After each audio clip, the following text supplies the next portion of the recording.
hello अस्सलाम वालेकुम ma'am कम तौंदरगे तो पाउसे मचा खटंग अदुम मैम दा हाइजरंगे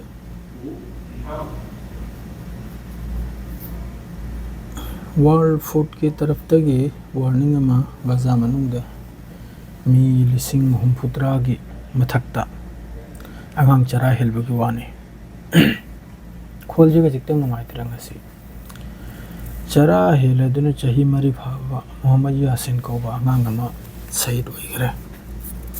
सोमदना इजराइल IDF ना खान यूनुस्ता डॉक्टर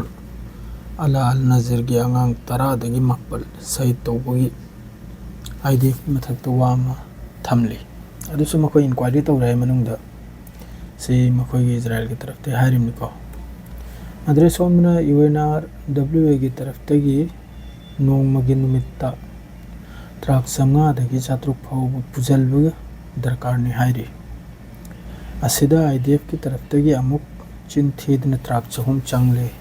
का हायरी असेंगु अदि नहल ट्राक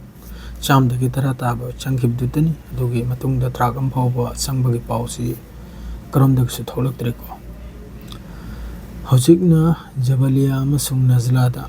नजला हरि मफम सिरा IDF की अटैक मियोय अमा शहीद ओइरे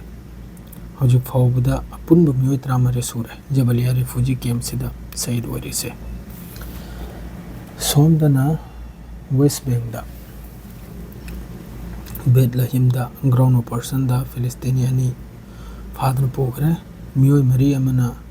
कबातिया वेस्ट जेनिन हिब्रोन दगी सोनी नाब्लुस दगी सोमा अतैना तुलकरिम दगी सुम तौदना चुप फादन पूरा में अलकासिम की तरफ तगी पावमा नहल डेट 20 की मे की खान यूनुस्ता यूममदा IDF की लान में खरा दुम पोथादन लेब जाने पोचे सिदा मखोयने एम्बुस तौरगा याम साथीना अखोयगे नॉर्मल खुचु खुलाइना कापचंदरम होइसे मथक्ता नैखिबगी पाउनिको मसिदा याम साथीना मखोयगे सोकपगी कैनोनी अद्राइदी अदुगा लोगेदसु ngasi mase pausel jizirana phungdoreimni tarnelom kakta so explosive helkibagi pau phangi asigi khuthok napsigi matungda Israel ki helicopter laglega makhoi gi asok ba siba matraidi hoji khuthok napda kanum do makhai do helicopter na makhoi pudni chakhi